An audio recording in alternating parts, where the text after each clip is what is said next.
Hey everyone, Technomentary here with the video for you guys. In today's video, I'm going to show you how to adjust the flashlight on iOS 18. So let's get started.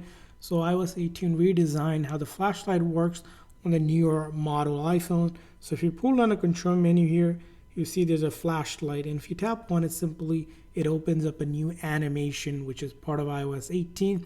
And if I tap on this again, I can actually do a couple gestures here or pretty much movement to adjust the flashlight. For example, if I go like this, as you can see it's getting wider, meaning the light focus goes up wider.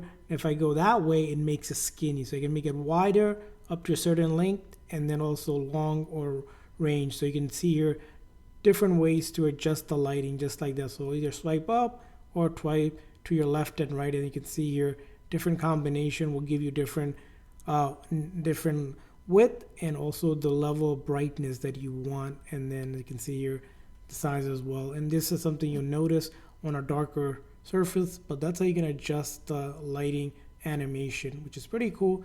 Again, one of the better features I've seen on iOS 18.